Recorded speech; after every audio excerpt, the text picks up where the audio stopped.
Un soldat rentra du champ de bataille, serrant l'urne qui contenait les cendres de sa femme. Il pensait que rien ne pourrait être plus douloureux que cela, jusqu'au jour où sa fille lui murmura doucement « Papa, c'est maman ». Juste 3 mots, et tout en lui vola en éclats. Comment un père réagit-il lorsque son enfant désigne quelqu'un qui est censé n'être que des cendres dans une boîte? Que s'était-il passé? Avant de commencer l'histoire, n'oubliez pas de laisser un like et de vous abonner à la chaîne pour voir plus d'histoires comme celle-ci. Le soleil de plomb du Moyen-Orient s'abattait sur le poste de garde où le sergent Ethan Parker était de service. L'air était épais de poussière. Le sergent-chef Ethan Parker servait dans l'armée depuis plus de 14 ans. Pour un soldat, la monotonie est l'ennemi, et Ethan la combattait de la seule manière qu'il connaissait, en pensant au sien. Comme toujours, ses doigts se portèrent vers la photo plastifiée dans la poche de sa veste. Sa femme Julia, souriante, et leur petite fille Sophie, juchée sur ses épaules. C'était ça, son vrai monde, un monde à l'autre bout de la terre. Le bruit de bottes sur les escaliers métalliques interrompit ses pensées. Le major Miller, son supérieur, arrivait. Il était inhabituel qu'un officier de haut rang visite l'avant-poste en personne. « Sergent Parker », dit le major, sa voix ferme mais empreinte d'une formalité qu'Ethan perçut immédiatement. « Mon major », répondit instinctivement Ethan en se redressant. Le major Miller ne dit pas grand-chose. Il tendit simplement à Ethan une enveloppe brune marquée du sceau de la Croix-Rouge et du mot « Urge » en lettres capitales. Le cœur d'Ethan manqua un battement, ce genre d'enveloppe n'apportait jamais de bonnes nouvelles. Le major lui tapota brièvement l'épaule et s'éloigna, lui laissant l'espace dont il savait que l'homme aurait besoin. Les mains d'Ethan, habituellement si fermes au combat, tremblaient légèrement alors qu'il déchirait l'enveloppe. À l'intérieur se trouvait un court télégramme, des mots froids et sans émotion tapés sur un papier rigide. Il le lut une fois, puis une autre, espérant trouver un autre sens à ces dernières lignes. « Avons le regret de vous informer du décès de Madame Julia Parker suite à un accident de la route. Dépouille incinérée selon la volonté de la famille. » Les mots le frappèrent comme un coup de marteau en pleine poitrine. Un accident. Incinéré. La semaine dernière encore, il avait parlé à Julia en appel vidéo. Elle avait ri, lui avait dit de rentrer vite. Maintenant, son monde s'effondrait en silence. Une partie de lui voulait hurler, frapper quelque chose jusqu'à ce que ses poings saignent. Mais une autre partie, le soldat en lui, le força à rester immobile, à ravaler la douleur. Il ne pouvait pas s'effondrer. Il se rendit directement chez le major Miller avec une seule requête, qui fut catégoriquement refusée. « Je suis désolé, Parker. Les tensions sont vives, toutes les permissions ont été suspendues. Vous ne pouvez pas rentrer. » Ce refus fut un coup de poing dans le ventre. Il était coincé, piégé à l'autre bout du monde, incapable de serrer sa fille dans ses bras, incapable de lui dire adieu. 2 jours plus tard, un officier de la logistique lui remit un petit conteneur en métal hermétiquement scellé, accompagné du certificat de décès. Ethan le prit à 2 mains. C'était froid et d'un poids anormal. Tout l'amour, les souvenirs et l'avenir qu'il avait construit avec Julia tenaient désormais dans cette boîte sans vie. Il resta silencieux sur le tarmac, l'aérodrome de la base derrière lui, serrant la boîte, figé comme une statue de pierre. Cette nuit-là, Ethan ne dormit pas. Il resta assis, seul dans le poste de garde, entouré par l'obscurité et le froid du désert. À côté de lui reposait la petite boîte. Il déplia le certificat de décès sous la faible lumière et relut les détails bruts, encore et encore, comme si la répétition pouvait leur donner un sens. Finalement, il ouvrit son petit journal. Au milieu du chaos de 1000 émotions, il n'écrivit qu'une seule phrase, la vérité la plus douloureuse à laquelle il devait faire face. « Ma fille Sophie n'aura plus de mère à appeler. » Il referma le carnet. Son chagrin, comme le désert au-delà, était vaste, silencieux et sans échappatoire. Le vol qui ramena Ethan chez lui fut un brouillard de chagrin et d'épuisement. Les cendres de Julia étaient rangées dans son bagage à main, une urne légère qui pesait pourtant lourdement sur sa poitrine. Lorsque la portière du taxi s'ouvrit devant la maison familière, sa mère, Janet, se tenait déjà sur le perron. Elle le serra dans une étreinte tremblante, ses bras frêles secoués tandis qu'elle le tenait sans un mot. Mais les yeux d'Ethan cherchaient par-delà son épaule un seul visage. Et puis la vie. Sophie se tenait cachée derrière les jambes de sa grand-mère, petite et silencieuse. Elle semblait bien plus âgée que dans ses souvenirs. Ses cheveux blonds tombaient maintenant au-delà de ses épaules, et l'enfant potelé et rieuse de leurs anciens appels vidéo avait disparu. « Sophie » murmura Ethan, la voix rauque. Il s'agenouilla, les bras grands ouverts, aspirant au câlin dont il avait rêvé pendant 3 longues années de séparation. Sophie hésita, puis s'avança. Elle se laissa tomber dans ses bras, mais ce fut tout. Son corps était raide, ses petites mains pendaient mollement le long de son corps, ne répondant jamais à son étreinte. Ethan sentit le froid de cette distance. Il se souvint des appels vidéo, des dessins qu'elle lui montrait fièrement, des baisers qu'elle envoyait à travers l'écran, des questions impatientes. « Quand est-ce que tu rentres, papa ?» L'enfant dans ses bras était quelqu'un de complètement différent. Dans les jours qui suivirent, les changements de Sophie devinrent plus difficiles à ignorer. Elle parlait à peine. Quand Ethan l'interrogeait sur l'école ou ses amis, elle se contentait de hocher ou de secouer la tête, le regard toujours fixé au sol. Elle ne croisait jamais son regard. Son comportement aussi était étrange. Sophie s'asseyait souvent seule dans le salon, serrant un ours en peluche usé. Elle choisissait toujours un coin, tout contre le mur, et sursautait si quelqu'un allumait soudainement la lumière. Ethan se disait que c'était le traumatisme de la perte de sa mère, qu'elle n'était peut-être plus habituée à avoir son père à ses côtés après si longtemps. Elle avait besoin d'espace, de temps. C'est ce qu'il crut au début. Mais leur premier dîner ensemble sema une graine de doute qu'il ne put chasser. Ce fut un repas silencieux. Janet essaya de servir Ethan tandis qu'il tentait une conversation douce avec Sophie, mais elle ne dit rien.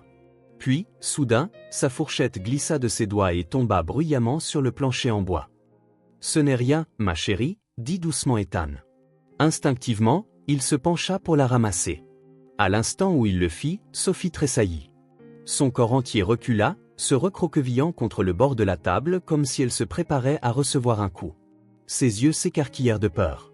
Ethan se figea, la main suspendue en l'air, stupéfait par la terreur sur le visage de sa fille. Ce n'était pas la réaction d'une enfant qui avait simplement fait tomber son couvert.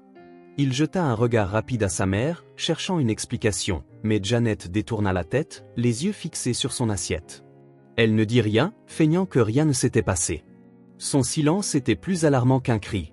Ethan ramassa la fourchette et la reposa doucement sur la table, mais l'atmosphère avait déjà changé, devenue plus lourde, plus difficile à respirer.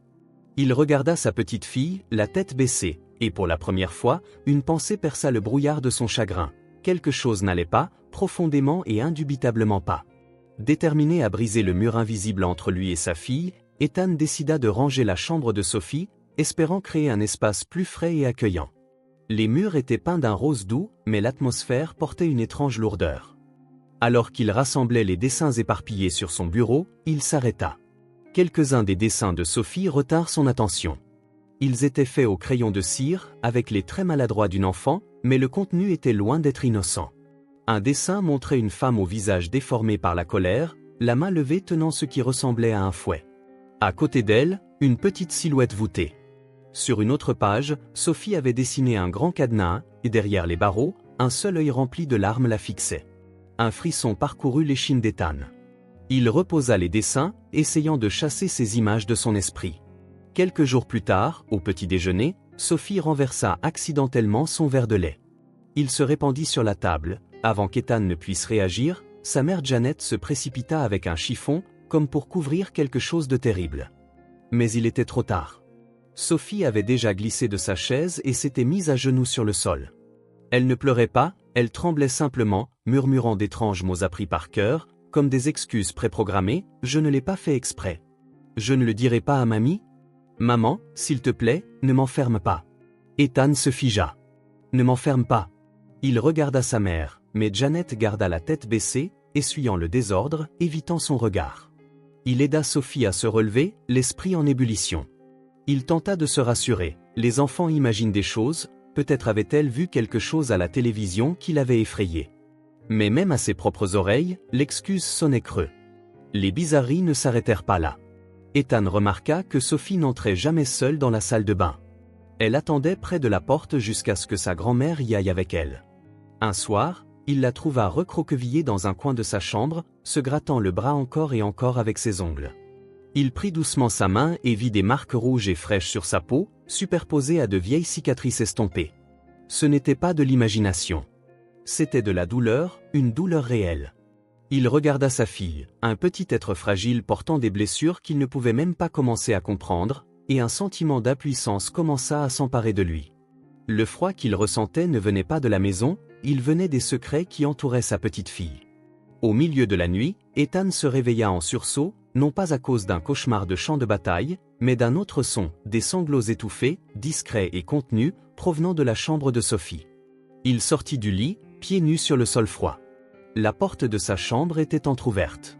Sous la douce lueur de la veilleuse, il vit son visage enfoui dans son oreiller, son petit corps secoué par chaque sanglot. Ses lèvres bougeaient, murmurant des phrases brisées, « S'il te plaît, né d'un cauchemar, j'ai froid, j'ai faim. Maman, ne ferme pas la porte à clé. Maman ?» Chaque mot était un coup de poignard en plein cœur pour Ethan. Il se précipita vers elle, alluma la lampe de chevet et la prit dans ses bras.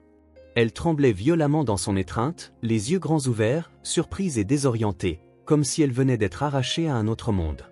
Puis elle le regarda. Dans ce brouillard ensommeillé, elle posa une question qui le glaça sur place. « Papa, » murmura-t-elle, la voix fragile et brisée, « si je suis sage, est-ce que maman reviendra ?» Ethan n'avait pas de réponse. Il ne pouvait que la serrer plus fort, sentant ses frissons tandis qu'il luttait pour ravaler la boule qui lui montait à la gorge. Le lendemain matin, après le départ de Sophie pour l'école, Ethan alla voir sa mère. Sa patience était à bout. « Maman » demanda-t-il directement, la voix ferme, « quand Julia est morte, est-ce que Sophie était là ?» Janet se figea, ses mains s'immobilisant au milieu du pliage d'une chemise. Elle ne croisa pas son regard, fixant un point vague sur le mur. « L'accident s'est produit quand elle est sortie seule, » murmura-t-elle. « Sophie est restée ici avec moi. » Techniquement, c'était une réponse, mais elle esquivait la vraie question. Son évasion ressemblait à un aveu. Poussé par un mauvais pressentiment, Ethan retourna dans la chambre de Sophie. Cette fois, il ne rangea pas, il chercha.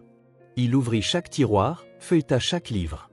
Et puis il le trouva, caché sous une pile de vêtements dans le tiroir du bas. Un autre dessin, celui-ci délibérément dissimulé. Les traits étaient encore maladroits, enfantins, mais le message était d'une clarté douloureuse. Sophie s'était dessinée, une silhouette minuscule à l'intérieur de ce qui ressemblait à une cage qui ressemblait à une niche pour chien, et la porte était fermée par une lourde chaîne. Le dessin du berceau entre les mains, Ethan ne pouvait plus se mentir. Ce n'était pas le fruit de l'imagination d'un enfant. C'était un appel à l'aide. Il se dirigea droit vers le salon où Madame Janet était assise. Il ne dit pas un mot, posa simplement le dessin sur la table. « Qu'est-ce que tu me caches, maman ?» Sa voix n'était pas forte, mais elle portait un poids si lourd qu'il ne laissait plus de place à l'esquive. Janet regarda le dessin, puis le visage résolu de son fils. Le mur qu'elle avait si soigneusement bâti s'effondra enfin. Elle s'effondra en larmes, et les sanglots qu'elle avait enfouis depuis si longtemps éclatèrent. « Je suis désolée, Ethan » pleura-t-elle. « Julia, elle n'est pas celle que tu crois. Elle disparaissait pendant des jours, laissant la petite seule à la maison avec moi. Je l'ai vue traîner Sophie dans une chambre et fermer la porte à clé. Le temps que j'ouvre, Sophie était juste assise dans le coin, silencieuse, le visage blême comme un linge. » Chaque mot frappait Ethan comme un marteau, s'enfonçant directement dans sa conscience. La trahison l'envahit, non seulement celle de Julia, mais aussi celle du silence de sa propre mère. Mais ce n'était pas le moment des reproches. L'émotion devait laisser place à la vérité. Une fois Janet calmée, Ethan commença à tout fouiller. Il passa en revue la vieille boîte de documents de Julia que sa mère avait gardée. Des factures, des lettres, et puis il le trouva. Plié soigneusement à l'intérieur d'un vieux carnet se trouvait une simple feuille de papier. C'était une autorisation de garde temporaire. Julia Parker y accordait la tutelle complète de Sophie à Madame Janet pour une durée de 6 mois. Ce qui stupéfia Ethan, c'était la date. Elle avait été signée et notariée près d'un mois avant la date rapportée de la mort de Julia. Tout avait été planifié depuis le début. Le papier à la main, une lueur froide de suspicion traversa l'esprit d'Ethan. Il alluma son ordinateur et se connecta au compte bancaire joint qu'il partageait avec sa femme. Il examina attentivement l'historique des transactions des jours entourant l'accident. Et puis il le vit. À la date exacte indiquée sur le certificat de décès, une somme colossale, toutes leurs économies, avait été transférée vers un compte totalement inconnu. Ethan resta figé devant l'écran, la lueur du moniteur éclairant son visage désormais vide d'expression. L'accident, le deuil, l'urne de cendres qu'il avait transportée jusqu'à la maison pendant un long vol silencieux, tout cela n'avait-il été qu'une mise en scène? Pendant qu'il pleurait sa femme en terre étrangère, avait-elle vidé leur compte et disparu? Dans les jours qui suivirent sa découverte de la vérité derrière la procuration et le compte bancaire caché, Ethan vécut dans un état d'alerte suffocant. Il n'était plus noyé dans le chagrin aveugle d'un veuf. Au lieu de cela, il se déplaçait comme un soldat traversant un champ de mines, chaque pas délibéré, chaque regard prudent. Tout autour de lui semblait désormais enveloppé d'un brouillard de tromperie. Et pourtant, devant Sophie, il devait prétendre que tout allait bien. Il devait être un père, une montagne stable et inébranlable, même si le sol se dérobait sous ses pieds. Il tenta de briser le mur invisible qui les séparait. Un après-midi, il entra dans la chambre de Sophie et la trouva assise par terre, jouant tranquillement avec des blocs de bois. Il s'assit à côté d'elle sans un mot, observant en silence. Elle ne construisait ni château ni maison. Elle alignait les blocs en une rangée parfaitement droite, nette, rigide comme un mur. « Qu'est-ce que tu construis, princesse ?» demanda Ethan, gardant sa voix aussi douce que possible. Sophie sursauta, comme s'il avait interrompu quelque chose de sacré. Elle ne répondit pas. Au lieu de cela, elle secoua la tête et renversa la clôture de bois qu'elle avait si soigneusement construite. Le silence revint, lourd et froid. Pour Ethan, parler à sa fille semblait plus difficile que de négocier une prise d'otage.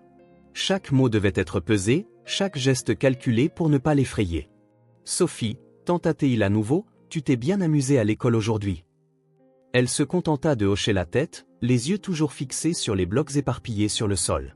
Un sentiment d'impuissance amère monta dans la poitrine d'Ethan. Il avait affronté des ennemis au combat, survécu à des embuscades en territoire hostile, et pourtant, il était incapable de franchir les défenses de sa propre fille. Il la regarda, une petite âme fragile barricadée dans un monde dont il n'avait pas la clé, et à cet instant, il comprit. Pour l'aider, il devait d'abord la sortir de cet isolement. Peut-être qu'un peu de bruit du monde extérieur, le simple bourdonnement de la vie ordinaire, pourrait aider. Et, dit-il, forçant un sourire décontracté, et si on allait manger du poulet frit, juste tous les deux? À cet endroit que tu aimes bien. Cette fois, Sophie leva les yeux. Un instant, il vit une lueur dans son regard. Elle fit un petit signe de tête, clair et net. Pour Ethan, cela seul ressemblait à une victoire. Au restaurant de poulet frit, l'énergie chaleureuse et animée sembla aider. Sophie coloriait tranquillement sur le napperon en papier, plus détendue, ses petites épaules n'étant plus si tendues. Ethan la regardait, s'autorisant un rare moment de paix. Peut-être que les choses s'arrangeraient. Peut-être qu'il s'était trop inquiété. Et puis il l'entendit. Un rire clair, familier, et d'une réalité déchirante, s'élevant de l'autre côté de la salle. Le crayon de cire glissa des mains de Sophie et roula sur la table. « Papa » murmura-t-elle, la voix tremblante d'incrédulité et d'un espoir fragile. « Maman. C'est maman. » Ethan se retourna. Son cœur s'arrêta. Julia, assise dans une cabine privée, riant. Riant à côté de Thomas Green. Ce n'était pas un sosie. Ce n'était pas un fantôme. C'était elle. La femme qui avait simulé sa propre mort et volé sa vie. Ils étaient tous les deux là. Il se figea. L'odeur du poulet frit, les rires des enfants, tout disparut. Le monde se réduisit à une seule image impossible. 3 personnes. Une seule vérité. Maman. La voix de Sophie retentit, non plus un murmure mais un cri de joie mêlé à une confusion perçante. Elle trancha le bruit comme une lame. Le rire de Julia mourut dans sa gorge. Elle tourna la tête. Leurs regards se croisèrent. En cet instant, le masque parfait qu'elle portait se brisa. Le choc se mua en panique. Ethan se leva, la chaise s'écrasant derrière lui. Ses lèvres bougèrent avant qu'il ne puisse réfléchir, sa voix rauque, brisée, « Julia ». Il ne parla pas fort, mais elle l'entendit. Et ce fut suffisant. Elle se tourna vers Thomas, marmonnant quelque chose d'urgent. Pas une seule fois elle ne se retourna vers la petite fille, maintenant debout dans la cabine, les yeux écarquillés, le cœur brisé. Puis, sans hésitation, ils détalèrent. Jetant une liasse de billets sur la table, ils se précipitèrent vers la sortie de secours, presque en courant. « Reste ici » aboya Ethan, plus pour lui-même que pour quiconque. Il se lança à leur poursuite, renversant des chaises, bousculant des clients stupéfaits. « Julia » cria-t-il en atteignant le parking, mais il était déjà trop tard. Tout ce qu'il vit fut la portière d'une élégante voiture noire se refermer. Le moteur rugit, la voiture démarra en trombe. Il sprinta derrière elle, quelques pas désespérés, avant de s'arrêter, le souffle court, la poitrine en feu. Et puis vint ce moment de clarté aiguë, froide et limpide, forgé au combat. Il sortit son téléphone de sa poche. Sa main tremblait, mais il la tint ferme, juste assez longtemps pour prendre une photo de la plaque d'immatriculation alors que la voiture disparaissait dans la nuit. Il resta là, dans le parking, le téléphone toujours serré dans sa main, haletant. Le deuil aveugle avait disparu. Désormais, la trahison avait un visage. Et une plaque d'immatriculation. Il se retourna et retourna dans le restaurant, vers le son des sanglots de sa fille. Mais dans l'esprit du soldat, la mission avait déjà changé. La chasse avait officiellement commencé. Le silence dans la voiture sur le chemin du retour était plus lourd que les sanglots de Sophie. Elle était assise sur la banquette arrière, le visage enfoui dans son ours en peluche, laissant échapper de petits hoquets de temps en temps. Ethan ne savait pas quoi dire. Comment expliquer à une enfant de 6 ans que la mère qu'elle venait de reconnaître avec tant de joie s'était enfuie comme si elle était une sorte de monstre? Tout ce qu'il pouvait faire était de répéter le même mensonge douloureux, « J'ai dû me tromper, ma chérie. Cette femme ressemblait juste à ta maman. » Chaque fois qu'il le disait, il avait l'impression de se poignarder le cœur. Cette nuit-là, il fallut des heures pour endormir Sophie. Elle s'accrochait à lui, refusant de fermer les yeux, comme si elle avait peur qu'en s'endormant, il puisse disparaître à son tour. Finalement, lorsque sa respiration se régla sur le rythme régulier du sommeil, Ethan détacha doucement ses petites mains de sa chemise et l'aborda. Il resta là, dans le noir, à la regarder. Son visage innocent était encore strié de larmes. La rage qu'il avait ressentie dans ce parking s'était refroidie, durcie en un objectif unique et inébranlable. Ethan n'était plus un mari en deuil ou un père confus. Il était un soldat en mission. L'ennemi avait montré son visage, et il venait de blesser la personne même qu'il était censé protéger. Il n'alla pas à la police. Il savait qu'il ne le croirait pas sans preuve tangible. Monsieur l'agent, ma femme, celle qui a été déclarée morte, est en fait vivante et vient de me fuir dans un restaurant de poulet frit. Il imaginait déjà leurs expressions. Il penserait qu'il souffrait de stress post-traumatique. Non. Il rassemblerait ses armes avant d'entrer sur le champ de bataille. Il s'assit devant son ordinateur. La maison était enveloppée de silence. La seule lumière provenait de l'écran, projetant une lueur pâle sur son visage résolu. Il afficha la photo de la plaque d'immatriculation. C'est là que la contre-attaque commencerait. Il connaissait ses limites dans le monde numérique. Il avait besoin d'un spécialiste. Cherchant dans son portefeuille, il sortit une carte de visite usée qu'un camarade soldat lui avait donnée des années auparavant. Si jamais tu as besoin de trouver quelque chose ou quelqu'un qui ne veut pas être trouvé, appelle ce type. La carte ne portait qu'un nom, Mike, et un numéro de téléphone. Il composa le numéro. Une voix rauque et graveleuse répondit à l'autre bout du fil. Mike. Un ami commun dans l'armée m'a donné ton nom, dit Ethan d'un ton neutre, masquant toute trace d'émotion. J'ai besoin que tu trouves quelqu'un pour moi. Quel genre d'infos et combien tu paies? Demanda Mike, allant droit au but. J'ai besoin de retrouver le propriétaire d'une voiture, dit Ethan en lisant le numéro de plaque à voix haute, et tout ce que tu peux déterrer sur les 2 personnes à l'intérieur. L'un d'eux s'appelle Thomas Green. Il ne mentionna pas Julia. Il voulait un rapport objectif, non entaché par une histoire trop incroyable pour être cru. Les résultats arrivèrent plus tôt qu'il ne l'avait prévu. 2 jours plus tard, un email crypté arriva dans sa boîte de réception. Le premier rapport était froid, clinique et direct. La voiture était enregistrée au nom d'une société écran nommée Green Future, mais après avoir suivi les factures d'entretien, la piste menait à un appartement de luxe au nom de Linda Clark. Une photo de surveillance était jointe. C'était Julia, sortant de l'immeuble, élégante et étrangère. Ce nom, Linda Clark, sonnait creux, sans âme, comme une gifle au mariage qu'ils avaient autrefois partagé. Le deuxième rapport arriva le lendemain, et il était bien pire. Mike avait creusé profondément sur Thomas Green. C'était lui, Thomas, qui avait utilisé ses anciennes relations dans un service d'archives médicales pour fabriquer un certificat de décès parfait. Thomas, le meilleur ami d'Ethan. Le témoin à son mariage. L'homme qui avait un jour promis de veiller sur eux deux. Il était l'architecte du mensonge. Ensemble, lui et Julia dirigeaient Green Future, une société pharmaceutique déguisée en œuvre de charité pour enfants. La cruauté de la chose était presque poétique. L'argent qu'Ethan avait économisé pour l'avenir de Sophie, ses économies durement gagnées, étaient devenues leur capital de départ. Chaque phrase de ce rapport le frappait comme un marteau, mais une question hurlait plus fort que les autres. Pourquoi ? Pourquoi aller jusqu'à simuler une mort ? Poussé par cette question, Ethan se tourna vers un vieil ordinateur portable que Julia avait laissé derrière elle lors d'un de ses nettoyages de placard. Il était resté dans une boîte poussiéreuse au grenier, une relique d'une autre vie. Il le descendit, souffla l'épaisse couche de poussière et l'alluma. Le carillon de démarrage familier résonna doucement.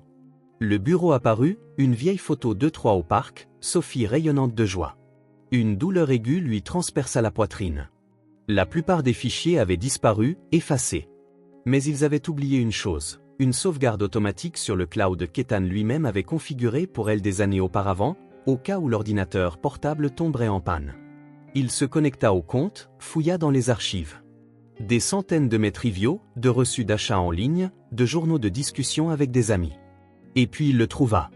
Ce n'était pas dans le dossier des messages envoyés.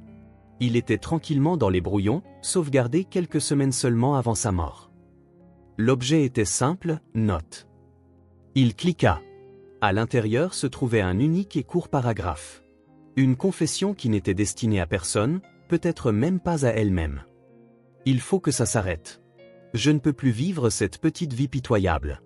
Toujours attendre, toujours dépendre. Thomas avait raison. Je mérite mieux. Je dois juste me débarrasser du dernier fardeau. Cet enfant. Une fois qu'elle sera partie, je serai complètement libre. Fardeau. Cet enfant. Ce n'était pas seulement des mots sur un écran. C'était de l'acide, corrodant chaque dernier bon souvenir qu'il gardait d'elle. Il relut le paragraphe encore et encore, essayant désespérément de trouver un autre sens. Mais il n'y en avait aucun. La trahison, la rage, tout cela céda la place à quelque chose de bien plus froid, le vide. Ce n'était pas impulsif. C'était calculé, froid. Et sa fille, sa petite fille, avait été considérée comme un obstacle, quelque chose à éliminer. Puis, de l'embrasure de la porte, un petit bruit. Sophie était là, son ours en peluche dans les bras, ses yeux doux et clairs. Elle s'était réveillée. Elle sourit, de la voix la plus innocente qui soit, elle murmura « Papa, tu veux jouer avec moi ?» Ethan regarda l'écran de l'ordinateur, où les mots les plus cruels qu'il ait jamais lu brillaient encore. Puis il regarda sa fille. Et à cet instant, il comprit. Ce combat n'était pas pour sa propre justice. Il ne s'agissait pas de l'argent volé. C'était une bataille pour son âme. Une bataille pour l'avenir de l'enfant que sa propre mère avait qualifié de fardeau. Et le soldat en lui était prêt pour le combat final. L'écran de l'ordinateur portable brillait encore dans le salon plongé dans l'obscurité. Les mots sur son fardeau et cet enfant se gravaient, froid et profond, dans l'esprit d'Ethan, comme un verdict silencieux. Il ne ressentait plus ni choc ni douleur, cette partie de lui avait déjà été anéantie. Ce qui restait était un noyau de ressentiment incandescent et un objectif unique. Il jeta un coup d'œil à Sophie. Elle s'était assoupie sur le canapé, serrant toujours fermement son ours en peluche. Doucement, il la prit dans ses bras, la porta jusqu'à sa chambre et l'aborda. Il resta là un long moment, observant le visage angélique de sa fille, et un vœu silencieux prit racine dans le cœur du soldat, il ne laisserait plus jamais personne lui faire de mal. De retour dans le salon, Ethan ne s'assit pas. Il se mit à faire les 100 pas, son esprit fonctionnant avec la précision froide d'un homme élaborant un plan de bataille. Il savait exactement ce dont il avait besoin. Il ne pouvait pas attendre un système judiciaire lent. Il devait les confronter face à face. Il avait besoin de réponses de leur propre bouche. Il prit son téléphone, parcourut ses contacts et s'arrêta sur un nom, Jonesy. Un vieil ami de son unité, un spécialiste en informatique qui avait été démobilisé et lui devait une faveur. Ethan.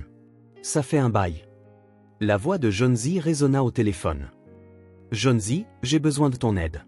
Sans poser de questions, dit Ethan sèchement, son ton stable mais autoritaire. J'ai une plaque d'immatriculation. J'ai besoin de sa position en temps réel. Il y eut une brève pause. Jonesy reconnut cette voix. C'était la voix de quelqu'un qui n'avait plus rien à perdre. Envoie-moi la plaque, répondit-il sobrement. 15 minutes plus tard, un message arriva. Un point rouge clignotait sur une carte satellite. La voiture était garée dans le garage souterrain d'un immeuble de bureaux haut de gamme du centre-ville. Ethan s'y rendit directement, le cœur battant dans sa poitrine. Il se gara dans un coin isolé, les yeux rivés sur l'entrée de l'ascenseur. Il ne savait pas ce qu'il allait dire. Il savait seulement qu'il devait la regarder dans les yeux de la femme qui avait été autrefois son ami le plus proche.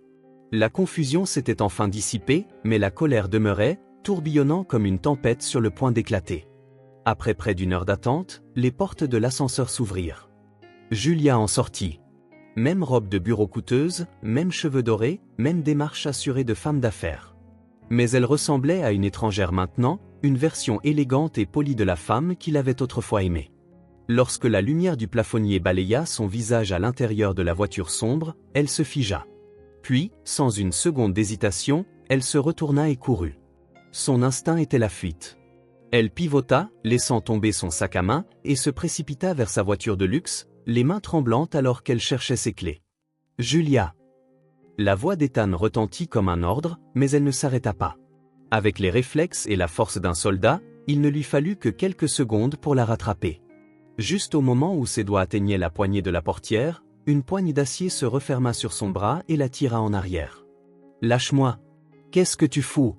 cria Julia, la voix brisée par la peur et la rage. « Ce que je fous !» rugit Ethan, sa prise se resserrant. « Je t'ai pleuré. J'ai tenu une urne qu'on m'a dit être tes cendres, pendant tout le vol du retour. As-tu la moindre idée de ce que ça fait ?» La confusion en lui explosa. Il la tira pour lui faire face. « Pourquoi ? Toutes tes économies, simuler ta mort, et Thomas, mon meilleur ami ?» Sa voix résonna dans le parking, chaque mot frappant comme un coup de poing. Julia lutta pour se libérer, mais c'était inutile. Quand elle réalisa qu'elle ne pouvait pas s'échapper, la peur dans ses yeux se mua en autre chose. Le défi. Le mépris. Je voulais une vie différente. Une vie où je n'aurais pas à attendre le maigre salaire d'un soldat. Une vie sans être enchaîné. Enchaîné ? Ethan se figea. Et puis il comprit. Sophie ? C'est elle, la chose qui t'enchaînait ? Il la fixa droit dans les yeux, sa colère maintenant froide, tranchante comme un rasoir. Elle fait des cauchemars toutes les nuits. Des rêves où sa mère l'enferme dans une pièce sombre. Elle se gratte les bras jusqu'au sang. Et elle me demande si être sage ferait revenir sa mère. Chaque mot était une accusation. Et pour un instant, Ethan crut voir une lueur d'émotion sur le visage de Julia. Mais ce n'était pas du chagrin. C'était de l'irritation. Elle a toujours été un fardeau, dit froidement la femme. Un poids que je n'ai jamais voulu porter. Cette phrase tua tout.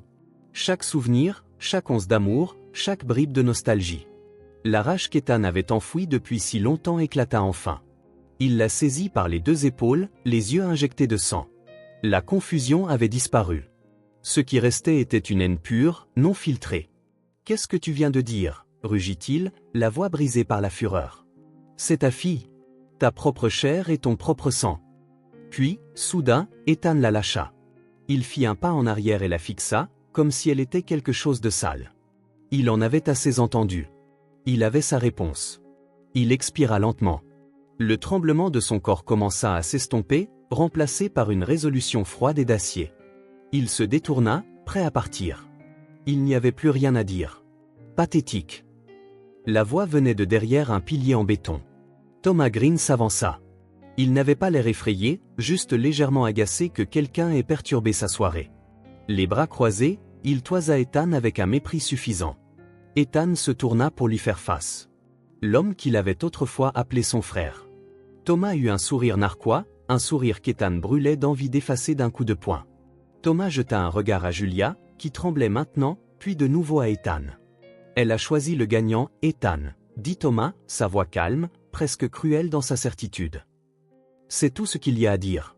Elle voulait une vraie vie, pas rester assise à attendre qu'un héros de guerre déchu revienne d'une bataille oubliée. Je lui ai donné cette vie. Toi, tu ne pouvais pas. L'insulte finale. La trahison n'était pas seulement une action. C'était des mots. C'était la satisfaction sur le visage de quelqu'un qui vous regardait vous briser. Ethan ne dit rien. Il se contenta de regarder Thomas, d'un regard long et soutenu. Ce n'était pas le regard d'un mari trahi. C'était le regard d'un soldat qui avait verrouillé sa cible la plus critique. Il n'avait pas besoin de répondre. Ses actions parleraient pour lui. Il se retourna et s'éloigna avec une résolution tranquille, les laissant tous les deux debout dans le silence du parking. La confrontation était terminée. La bataille juridique ne faisait que commencer. La fureur de la confrontation dans le parking s'était apaisée, se solidifiant en un seul objectif inébranlable. Ethan ne rentra pas chez lui. Il se rendit directement au quartier général de la police de la ville. Il n'était plus le mari déconcerté racontant une histoire incroyable. Il était un sergent de l'armée, et il était là pour signaler un crime. Avec un épais dossier que l'enquêteur Mike et lui avait méticuleusement préparé, il s'assit en face d'un détective expérimenté nommé Wallace, qui l'écouta d'abord avec un air de scepticisme professionnel. Mais à mesure qu'Ethan exposait calmement chaque preuve sur la table, le rapport de l'enquêteur privé, les relevés bancaires montrant le compte vidé, l'autorisation de garde signée avant l'accident, et enfin la photo de Julia et Thomas au restaurant, l'expression du détective passa du doute à une attention intense.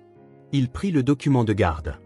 Cette signature a été authentifiée, dit Ethan, la voix ferme. Un mois avant sa mort. Le détective Wallace hocha lentement la tête, puis reposa le papier. Nous nous en chargeons à partir de maintenant. L'enquête officielle fut lancée avec une impulsion urgente. Comme Ethan l'avait prédit, Julia et Thomas paniquèrent. Ils savaient que la vérité les avait rattrapés. 2 jours plus tard, à l'aéroport international, Julia et Thomas s'enregistraient anxieusement pour un vol aller simple vers un pays sans traité d'extradition. Ils avaient vendu l'appartement, vidé le compte bancaire et étaient prêts pour une seconde fuite.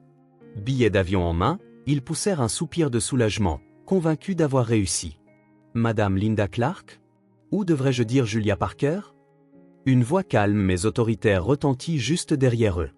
Julia et Thomas se retournèrent brusquement. Le détective Wallace se tenait là, avec un autre officier à ses côtés.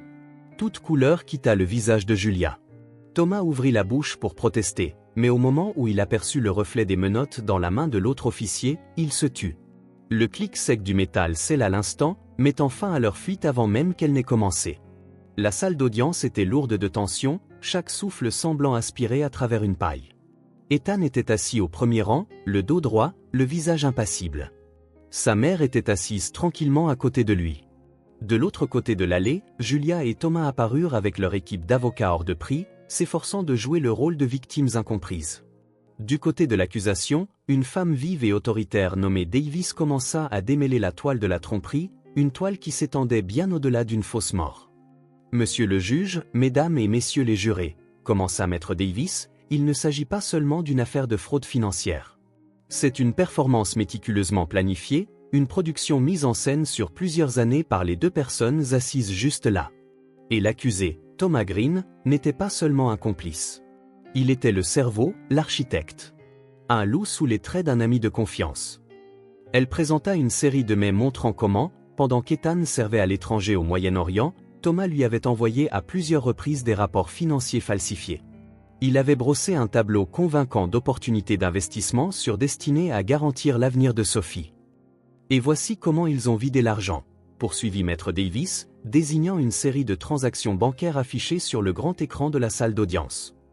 Pas un seul retrait, mais un siphonnage prolongé qui a duré près de 2 ans. Chaque salaire que le sergent Parker envoyait à la maison était canalisé vers un soi-disant fonds de capital risque appelé Green Future. Elle marqua une pause, son regard se fixant sur les jurés.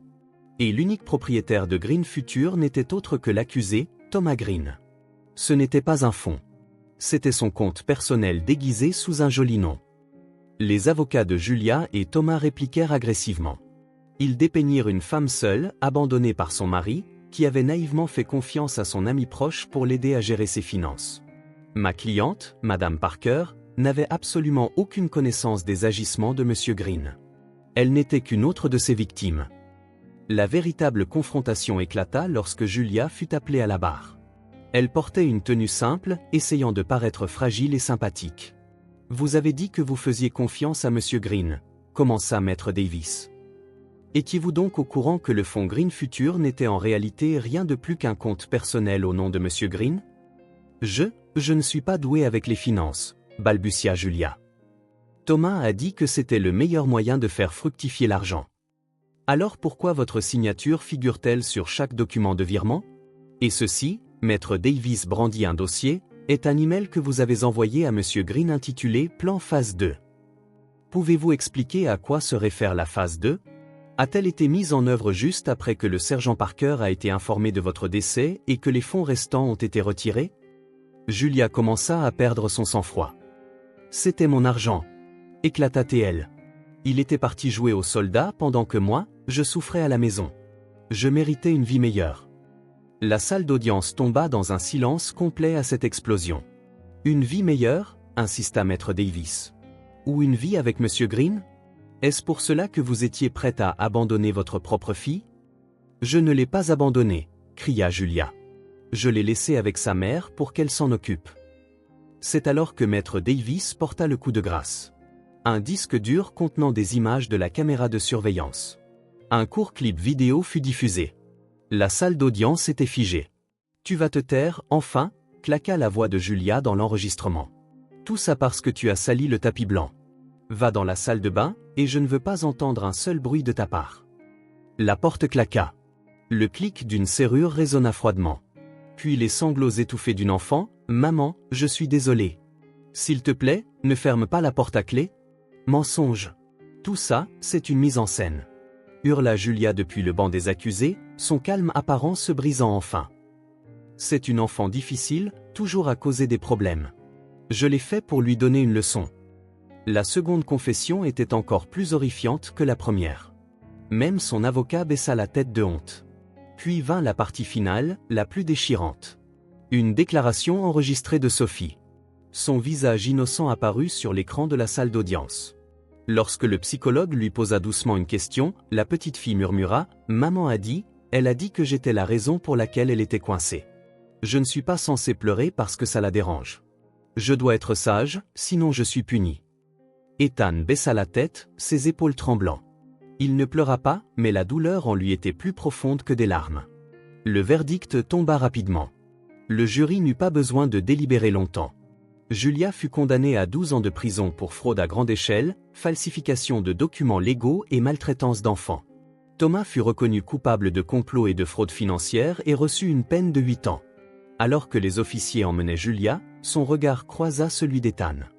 Il n'y avait aucun remords dans ses yeux, seulement une haine froide et amère.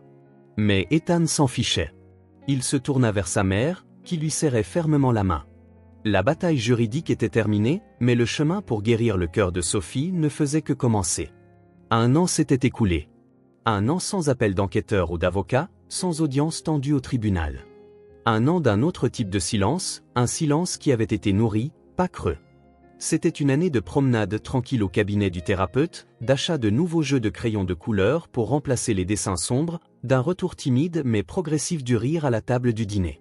Aujourd'hui était un jour spécial. La remise des diplômes de la maternelle de Sophie se tenait dans l'auditorium de l'école, un espace joyeusement décoré de rubans vifs et de dessins de travers mais fièrement affichés par les enfants. Ethan était assis à mi-chemin de la rangée de chaises pliantes, serrant un vieux caméscope, plus nerveux qu'il ne l'avait jamais été avant un déploiement sur un champ de bataille. À côté de lui, Janet souriait, les yeux brillants de joie. Mais sous cette joie, une tristesse lointaine persistait, un fardeau silencieux qu'elle seule comprenait vraiment. Leur parcours avait été tout sauf facile. Dans les mois qui suivirent le procès, Sophie resta une petite fille portant de nombreuses cicatrices émotionnelles. Elle sursautait encore au bruit fort. Un jour, Ethan la remarqua en train de casser un biscuit en minuscules morceaux avant de le manger. Quand il lui demanda doucement pourquoi, elle murmura « Je dois le manger en miettes pour ne pas le faire tomber ». Chaque petite action était un rappel silencieux de la douleur qu'elle avait endurée. Ethan et sa grand-mère Janet travaillèrent ensemble, jour après jour, pour reconstruire son monde avec un amour inébranlable et un sentiment de sécurité totale. Ils lui apprirent que faire tomber quelque chose n'était pas un crime, que pleurer n'était pas un fardeau, et que chanter fort dans la maison était quelque chose de merveilleux. Le jour de la cérémonie de remise des diplômes, le soleil filtrait doucement par les fenêtres de l'école, projetant des rayures dorées sur les rangées de chaises pliantes soigneusement alignées dans le petit auditorium. Les parents s'éventaient avec les programmes, murmurant doucement, un faible bourdonnement d'anticipation remplissant l'air. Quand l'enseignante appela Sophie Parker, Ethan sentit son cœur faire un bond. Il resta figé une seconde. Ce nom, son nom, prononcé publiquement, sans peur, sans honte. Il résonna comme une douce cloche dans sa poitrine. Il agrippa le bord de la chaise, puis attrapa rapidement son téléphone, tâtonnant un peu en essayant d'ouvrir l'appareil photo. Ses mains tremblaient. Et puis elle apparut. Sophie, vêtue d'une petite toche bleue qui lui arrivait presque aux chevilles, un chapeau en papier légèrement de travers sur la tête et ses cheveux coiffés en une tresse soignée. Ses chaussures claquèrent doucement sur le sol en bois alors qu'elle se dirigeait vers la scène. Mais ce n'était pas seulement son apparence. C'était la façon dont elle marchait. La tête haute, le dos droit, les yeux stables. Fini la petite fille timide qui se cachait derrière sa jambe, qui chuchotait au lieu de parler. Aujourd'hui, elle marchait comme quelqu'un qui avait trouvé sa voie. Quelqu'un qui se souvenait d'où elle venait, mais ne laissait pas cela la retenir. Ethan déglutit difficilement, la boule dans sa gorge plus aiguë qu'il ne s'y attendait. Sophie monta les marches et se tint à côté de son enseignante. Elle accepta son certificat à deux mains, fit un signe de tête polie, juste avant de s'éloigner, sourit. C'était un petit sourire radieux, mais Ethan pouvait dire qu'il venait d'un lieu de force. Juste au moment où il abaissait l'appareil photo, pensant que le moment était passé, l'enseignante se retourna vers le microphone. Et aujourd'hui, annonça-t-elle avec fierté, Sophie a écrit un court texte qu'elle aimerait partager avec nous tous. Il y eut une lueur de surprise dans la salle. Certains parents levèrent les yeux de leur téléphone. Quelques enseignants se penchèrent en avant. Ethan se figea. High-text ? Il n'était au courant de rien. Le lui avait-elle dit ? Avait-elle préparé cela en secret ? Ses doigts se crispèrent à nouveau sur le téléphone. Il appuya sur enregistrer, essayant de le tenir stable, mais le tremblement était revenu. Pas de peur, mais de quelque chose de plus profond, de plus tendre. L'espoir. La fierté. Peut-être les deux. Sophie s'avança vers le microphone. Elle ajusta le pied avec soin, comme on le lui avait appris, prit une profonde inspiration. La salle, qui bourdonnait de chuchotements, tomba dans un silence complet. Même l'air semblait s'être arrêté. Ethan se pencha en avant inconsciemment. Sophie baissa les yeux sur le papier dans sa main. Un instant, elle ne parla pas, resta simplement là, le silence s'étirant, mais sans être gênant. Intentionnel. Calme. Puis elle leva les yeux. Pas vers le fond de la salle, ni vers le plafond, mais droit devant. Son regard balaya la foule, atterrissant brièvement sur son père.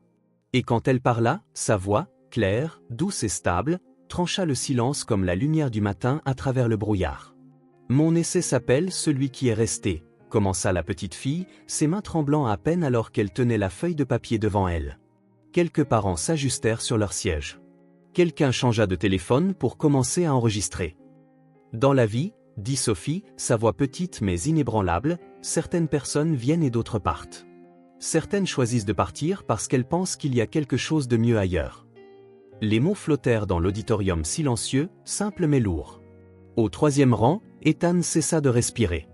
À côté de lui, Janet attrapa sa main et la serra fort, ses doigts froids et humides d'émotion. Ceux qui sont partis, poursuivit Sophie, son ton toujours doux, sans amertume, sans reproche, je leur ai pardonné. Parce que papa m'a dit un jour que s'accrocher à la colère, c'est comme boire du poison en espérant que l'autre personne tombe malade. Un silence de plomb tomba sur la salle. Une mère au fond renifla doucement. Une enseignante essuya ses lunettes. Ethan sentit sa gorge se serrer. Cette phrase. Il se souvenait de la lui avoir dite, des mois auparavant, après une longue conversation sur le porche, quand elle avait pleuré à propos des gens qui avaient disparu de sa vie. Il n'avait même pas pensé qu'elle écoutait. Mais elle l'avait fait. Elle l'avait gardé. Mais ceux qui sont restés, Sophie marqua une pause, et quelque chose dans sa voix s'éleva. L'espoir, peut-être, ou quelque chose de plus pur. Ses yeux cherchèrent dans la foule jusqu'à ce qu'ils atterrissent là où il le fallait. Sur Ethan et Janet.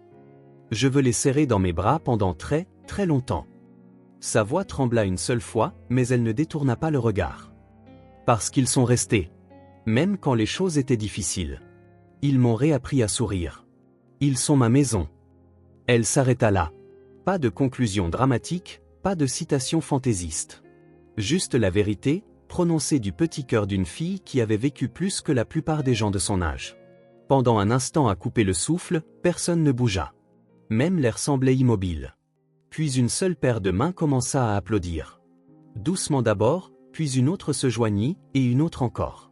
En quelques secondes, toute la salle était debout, une vague d'applaudissements déferlant, balayant toutes les barrières. Enseignants, parents, élèves, tout le monde se leva, applaudissant non seulement ses mots, mais son courage, sa guérison, l'enfant qui avait trouvé sa voie et choisi de l'utiliser non pour blesser, mais pour aimer. Les mains d'Ethan tombèrent sur ses genoux. Le téléphone glissa sur le côté. Il ne voyait plus clairement. Son viseur était devenu flou. Pas à cause de l'objectif, mais à cause des larmes qu'il n'avait même pas réalisé qu'il versait. Une larme chaude glissa sur sa joue, puis une autre. Pas de chagrin, pas de douleur, mais de quelque chose de plus profond. Une fierté si pleine qu'elle en faisait mal. Une libération dont il ne savait pas qu'il avait besoin. Et un amour si immense qu'il éclipsait tout le reste. Quand la cérémonie se termina, Ethan n'attendit pas. Il se fraya un chemin à travers les poignées de mains polies et les vœux, slalomant entre la foule de parents applaudissants et d'enfants bavards. Et puis il la vit. Debout au bord de la Seine, toujours dans sa petite toge, tenant toujours son certificat comme s'il était en verre.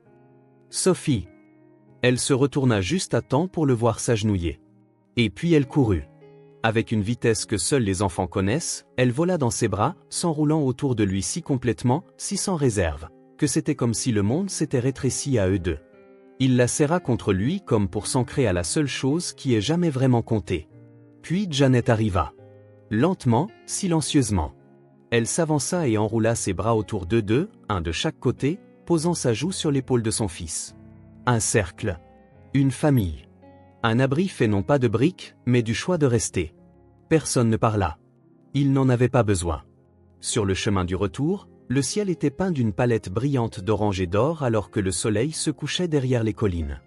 Les feuilles bruissaient doucement sous leurs pas. Sophie sautillait en avant, sa toge bleue s'évasant à chaque petit bond. Elle donna un coup de pied dans une feuille sèche et rit quand elle tourbillonna dans les airs. Ethan et Janet marchaient quelques pas derrière, leur rythme lent, leur silence plein. Pas gênant, mais content. Le genre de silence qui dit « Nous avons réussi. Nous sommes toujours là ». Puis la voix de Janet rompit le calme. Elle était basse, rauque, presque un murmure. « Elle est si courageuse, Ethan. Plus courageuse que je ne l'ai jamais été. » Ethan ne répondit pas tout de suite. Il hocha simplement la tête, le regard fixé sur la petite fille qui sautillait devant, la fille qui avait autrefois eu peur de parler et qui se tenait maintenant devant le monde, le menton levé, déclarant qui elle était. Et à cet instant, il réalisa qu'elle n'avait pas seulement obtenu son diplôme de l'école. Elle avait obtenu son diplôme de la peur. Ethan se tourna pour regarder sa mère. La lumière dorée du coucher de soleil jetait une douce lueur sur son visage, mais ne pouvait cacher les larmes qui brillaient dans ses yeux. Ses lèvres tremblaient alors qu'elle prononçait des mots longtemps enfouis, remontant enfin à la surface. « Je suis désolée, mon fils », dit-elle doucement, sa voix se brisant. Quand cette petite fille a parlé de pardon, là-haut sur cette scène, quelque chose en moi s'est brisé. Je dois le dire. J'aurais dû le dire il y a longtemps. Ethan ralentit le pas, le cœur lourd mais calme, comme s'il avait attendu ce moment lui aussi, sans s'en rendre compte. Je l'ai vu, Ethan. Je savais que quelque chose n'allait pas. La façon dont Julia traitait Sophie. Son silence, sa tristesse. J'ai tout vu. Ses épaules tremblèrent légèrement alors qu'elle l'admettait. Mais j'avais peur. Peur de ce que Julia pourrait faire. Peur que si je parlais, elle déformerait les choses, emmènerait Sophie pour toujours. Alors je me suis tue. Je me disais que je protégeais Sophie en restant proche, mais la vérité, c'est que je me protégeais moi-même. Ce n'était pas du courage. C'était de la lâcheté. Elle s'arrêta, essuyant une larme du dos de sa main, mais d'autres suivirent. J'aurais dû mieux la protéger. J'aurais dû t'appeler plus tôt. Je lui ai fait défaut. Je t'ai fait défaut. Ethan s'arrêta de marcher. Il se tourna lentement vers elle, puis tendit la main, posant doucement une main sur son épaule. « Maman, » dit-il, sa voix basse mais inébranlable, « regarde-moi. » Elle le fit, les yeux rouges, le visage vulnérable, comme un barrage qui cède enfin. « Tu n'as pas échoué. Tu avais peur, et c'est humain. Mais tu es resté. Et c'est ce qui comptait. Quand je ne pouvais pas être là, tu as été la seule lumière de Sophie. Tu as ouvert la porte quand elle était enfermée. Tu t'es assise avec elle quand elle pleurait et que personne d'autre ne le remarquait. Tu lui as donné de la chaleur quand le monde est devenu froid. » Sa voix s'adoucit encore plus. « Tu étais sa personne, celle qui est restée, bien avant que je ne revienne. Sophie le sait. Et moi aussi. Et je ne te blâmerai jamais, jamais pour ça. » Puis il la serra dans ses bras, une étreinte forte, pleine, stable. Le genre d'étreinte qui défait des années de silence et recoue les vieilles blessures sans un mot. Janet s'accrocha à lui, son corps tremblant alors que le fardeau qu'elle avait porté si longtemps, la culpabilité, le regret, le silence, s'envolait enfin. Elle sanglota, non de honte, mais de libération. Ethan la tint jusqu'à ce que les tremblements s'apaisent. Quand ils se séparèrent, son visage était mouillé, mais ses yeux étaient plus légers, plus doux, comme si quelque chose avait été libéré. Ils continuèrent à marcher, quelques pas de plus vers Sophie, qui attendait sous la dernière lueur orange du jour. Ses petits pieds traînaient sur le chemin de gravier, sa toge bleue se balançant toujours légèrement à chaque brise. Elle leva les yeux vers eux, son sourire brillant et réfléchi à la fois. « Papa, demanda-t-elle en penchant la tête, quand je serai grande, est-ce que je pourrai être quelqu'un qui aide les gens, comme toi ?» Ethan s'arrêta, chassant les dernières larmes. Il s'agenouilla pour que leurs yeux soient au même niveau. « Ma chérie, dit-il, la voix pleine d'amour, tu n'as pas besoin d'attendre d'être grande. Tu le es déjà. » Et en prononçant ces mots, il sut qu'ils étaient vrais.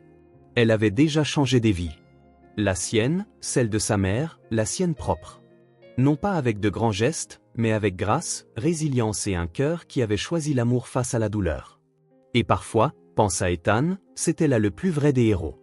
Les portes du tribunal se sont refermées, mais l'histoire d'Ethan et Sophie restera probablement avec nous pendant très longtemps. Il est facile de croire que la victoire réside dans le verdict rendu, dans les années que les traîtres passeront derrière les barreaux. Mais je ne cesse de me demander si la vraie victoire n'a pas eu lieu ailleurs. En silence. Elle a eu lieu au moment où Ethan, un soldat entraîné pour les champs de bataille les plus féroces, a choisi de se lancer dans un combat bien plus difficile, la bataille du cœur.